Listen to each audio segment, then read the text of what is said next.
Aku sedang Hai guys. Ini bocah perusuh nih berdua ini. Jadi aku lagi baca-baca semingguan ini ya, baca-baca testimoni atau pengalaman orang-orang yang sembuh dari COVID ya. Kemudian dan bagaimana mereka menjalani isolasi mandiri ataupun isolasi di rumah sakit. Kebetulan ada beberapa yang memang saya kenal, teman saya kemarin dia posting testimoninya di Facebook, nama akunnya Jabaik Simanjorang, itu teman SMP saya, dan sejak dia terinfeksi COVID memang kita udah tahu, teman-teman udah tahu, dan kami berdoa untuk dia dan kami mengikuti progresnya. Kemudian ada 2 orang kerabat jauh yang kena COVID tapi akhirnya bisa sembuh. Lalu ada beberapa yang seperti artis, siapa namanya, Andrea apa ya, saya lupa. Pokoknya ada beberapa yang secara terbuka menyampaikan, mempublikasikan pengalamannya bagaimana mereka menjalani isolasi mandiri sampai akhirnya sembuh dari COVID. Nah, buat saya sendiri ini suatu hal yang positif ya. Jadi orang ketika sembuh lalu dia berbagi supaya orang lain kalaupun misalnya nanti ada yang kena atau yang sedang kena itu jadi pembelajaran, jadi jangan terlalu khawatir, jangan terlalu takut gitu loh. Karena COVID ini kan sekarang jadi kayak apa ya, kayak aib gitu loh. Orang kalau kena COVID kayak kena dosa apa gitu loh. Padahal itu kan namanya penyakit virus ya, kita juga nggak tahu lah gitu, nggak minta kan gitu. Nah, dari beberapa pengalaman orang yang ini saya pertama gini, gejalanya itu macam-macam. Seperti temanku ini dia itu nggak batuk, nggak sesak gitu. Cuman demam lalu badannya itu katanya kayak meriang, jadinya badannya itu kayak remuk semua gitu loh, remuk redam gitu, pokoknya menggigil, meriang, remuk, dan lemas ya itu. Lalu ada 2 kerabat jauh yang juga kena, itu gejalanya beda lagi. Dia batuk sedikit, nggak ada flu, kemudian demam, lalu pusing, itu kan. Nah, kemudian ada satu lagi itu nggak batuk, nggak sesak, cuman kayak nggak nyaman di sininya gitu loh, di kerongkongannya tuh nggak nyaman gitu. Lalu ada yang saya baca kemarin juga, dia tuh nggak merasa apa-apa gitu, nggak ngerasa apa-apa, tapi begitu tes rapid lalu positif gitu ya. Tapi katanya rapid test ini juga nggak menjamin banget ya, karena ada yang rapid testnya negatif begitu di swab positif, dan sebaliknya nih. Nah, ini yang lucu, kalau kita bilang swab lebih akurat, ada yang rapidnya rapidnya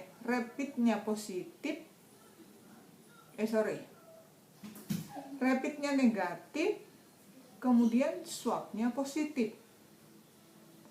Lalu ada yang rapidnya negatif dan sebaliknya gitu loh. Jadi akhirnya kayaknya yang paling gimana ya, pokoknya jadi kita nggak tahu lagi nih yang sebetulnya yang akurat itu swab atau rapid gitu ya. Tapi yang jelas kayaknya memang swab yang paling akurat ya gitu, karena dia langsung memeriksa ini kan ya, lendir dari kerongkongan itu. Nah, jadi kalau saya lihat gejalanya itu beragam, mungkin tergantung kepada kondisi fisik seseorang ya. Jadi nah, ada kemarin tuh juga saya baca teman di Facebook ya, tapi saya nggak kenal, cuman dia cerita bahwa hasilnya dia positif COVID. Yang dia rasakan tuh perutnya aja nggak nyaman gitu, tapi demam gitu. Nah, kalau aku lihat Oh iya, ada juga yang kehilangan kehilangan penciuman, jadi dia nggak bisa nyium apapun, terus hambar di kerongkongan, di lidah pahit, nggak bisa ngerasain rasanya makanan dan seterusnya. Nah kalau saya lihat, lalu kan ini nih kalau digabung-gabungkan semua kan pasti ada benang merahnya tuh. Benang merahnya, cirinya kayaknya itu beragam, tergantung kepada kondisi fisik orang tersebut. Jadi kalau saya pikir, nggak tahu ya, mungkin para medis lebih tahu lah. Tapi mungkin gini, kalau dia dasarnya ada gangguan di perut, mungkin yang berasa dulu perutnya gitu loh. Kalau dia ada gangguan kesehatan lain, mungkin ke situ. Misalnya kalau udah ada gangguan pernapasan, mungkin dia akan sesak. Tapi kalau enggak, mungkin enggak gitu loh. Karena temanku yang positif ini kemarin, yang Jabaik Simanjorang itu, dia udah sembuh. Itu dia sampai ronsen toraks itu bagus, toh nggak ada masalah gitu. Tapi dia positif gitu. Nah, jadi kalau saya lihat gejalanya itu beragam. Mungkin depend on condition, depend on kondisi seseorang itu. Tapi benang merahnya ada satu ciri atau gejala yang hampir semua orang mengalami, yaitu demam. Nah makanya jadi masuk akal, tes pertama, identifikasi paling awal dan sederhana itu adalah cek suhu gitu loh. Jadi makanya di mana-mana orang cek suhu gitu kan, cek di tempat publik, pertemuan-pertemuan yang dicek itu suhu dulu, karena itu mungkin pertanda paling awal.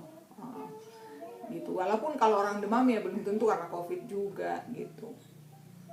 Nah kalau ibu-ibu, katanya ibu-ibu yang di rumah bolak-baliknya bukan cek suhu, cek urin, tes pack. Karena udah 3 minggu di rumah, ya kan. Terus gak tahu deh ya, mungkin liburan lah itu gitu. Jadi mungkin ya banyak juga nanti setelah ini jadi ibu-ibu pada positif, nggak tahu lah gitu ya. Positif hamil maksudnya gitu. Nah itu gejalanya. Jadi gejala umum yang hampir semua orang mengalami kayaknya adalah demam. Nah kemudian yang testimoni orang-orang yang sembuh, baik isolasi mandiri maupun yang di rumah sakit, ini mungkin kita juga perlu tahu ya. Di rumah ini kan virus ini belum ada obatnya. Jadi di rumah sakit, di Wisma Atlet, rumah sakit rujukan segala macam, ya mereka dirawat sebetulnya untuk memperkuat imunnya aja kan gitu. Jadi yang dikasih itu ya asupan-asupan vitamin, khususnya vitamin C dan vitamin E.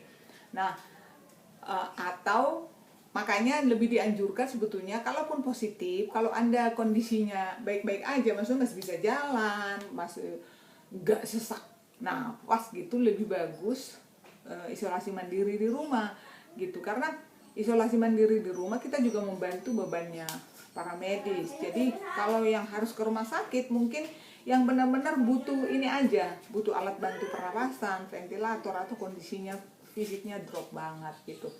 Nah beberapa teman-teman yang sembuh ini juga saya saring, saya rangkum gitu ya, apa yang mereka lakukan itu.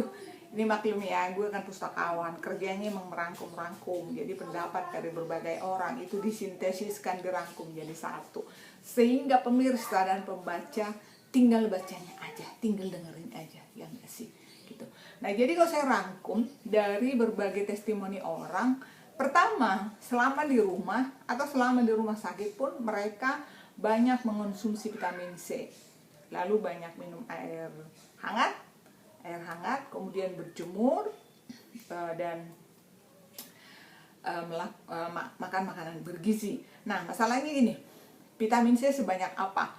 Kalau dalam kondisi sehat, kita kan ada ukurannya juga tuh ya. Nggak dalam satu hari itu sebaiknya, misalnya kalau orang dewasa nggak boleh lebih dari 1.500 ya, 1.500 IU kayak gitu ya. Nah tapi mungkin kalau dalam kondisi seperti ini, seperti teman saya yang di isolasi mandiri itu, dia itu minum vitamin C-nya yang paling bagus katanya itu jambu. jambu merah, jambu biji itu jadi di jus atau dimakan mungkin lebih bagus. Dia 4 kali sehari, bayangin 4 kali sehari. Lalu air jahe, air hangat dicampur jahe, kasih lemon, itu juga 4 kali sehari ya. Kemudian dia berjemur itu dia lama dia, pokoknya katanya kan virus ini tidak betah di tempat yang panas gitu ya, di kondisi tubuh yang panas itu. Kemudian dia makannya tentu saja bergizi telur setiap hari. Lalu ini sirih. Nah ini kan kemarin memang ada viral tuh ya di grup-grup WA gitu ya, bahwa ada yang sembuh dari ini. Nah ini masuk akal juga ya, sirih ini kan mengandung antioksidan, disinfektan, makanya kan banyak tuh kayak odol itu kan terbuat dari sirih, ada dari sirih kan, atau obat kumur itu kan ada yang bahannya dari sirih, atau nggak usah jauh-jauh lah, kita ibu-ibu kan untuk membersihkan area genital itu kan disarankan pakai sirih, rebusan daun sirih karena dia mengandung disinfektan gitu. Cuman sirih ini kalau dimakan mentah ya, dimakan mentah itu pertama-tama pasti nggak enak di mulut, itu bal kayak pokoknya nggak nyaman deh. Ada teman saya mencoba makan mentah-mentah, pertama sekali dia jadi kayak gitu. Nah mungkin menurut saya jangan drastis gitu, jangan dimakan dalam arti ditelan, jadi dikunyah-kunyah, lalu ininya kan di kerongkongan tuh, dia akan membunuh virus yang ada di kerongkongannya. Atau dijadiin kumur, jadi direbus lalu dikumur gitu. Kemudian yang hampir semua dilakukan teman-teman yang sembuh ini juga adalah mandi uap gitu. Mandi uap itu jadi kayak di sauna gitu loh, bikin air panas, ada yang dia pakai minyak kayu putih segala ya, ditetesin kayu putihnya ke air panas itu, lalu dibungkus handuk atau selimut, lalu dia beruap di situ. Nah, aku melakukan ini setiap hari. Jadi aku walaupun tidak mengalami gejala atau tidak merasakan ada kena COVID ini, tapi saya bilang gini, dalam kondisi kayak gini kita semuanya harus merasa bahwa kita udah kena gitu. Maksudnya untuk treatment perawatan sehari-hari kita harus ngerasa bahwa kita kena, sehingga kita harus melakukan treatment itu, walaupun karena treatmentnya kan sebetulnya banyak mengonsumsi vitamin C, vitamin E, berjemur, minum air hangat, kan nggak ngerusak. Jadi kan nggak makan obat yang misalnya akan ngerusak tubuh kita gitu. Jadi kok saya sih gitu, anggap aja kita juga kena gitu, lalu kita harus melakukan itu. Jadi saya setiap hari, saya tiap pagi itu minum air lemon hangat. Ini sebetulnya rutin sih dari dulu, pakai air jahe. Kemudian sepanjang hari nanti air lemon kulit lemon ini saya diisi ulang pakai air hangat sama jahe sama serai. Kemudian sore saya itu bikin uap itu gitu, mandi uap itu. Ya mudah-mudahan gitu. Nah jadi itu teman-teman, jadi ada ciri, ada tadi gejalanya, ada benang merahnya, hampir semuanya alami demam, tapi gejala lainnya itu beragam. Kemudian pengobatannya kalau memang tidak membutuhkan ventilator atau alat-alat medis, itu lebih nyaman di rumah. Karena secara psikis ya, kalau di rumah kita kan dekat dengan keluarga. Kemudian bisa setiap saat misalnya bikin rebusan jahe, bikin ini. Bayangin kalau di rumah sakit, mana mungkin perawat ngasih Anda setiap 2 jam ngasih air rebusan jahe, nggak ada lah. Nah keluarga juga kan nggak boleh besuk, nggak boleh datang. Jadi kemungkinan besar memang di rumah sakit loadnya akan lebih besar, dan kalau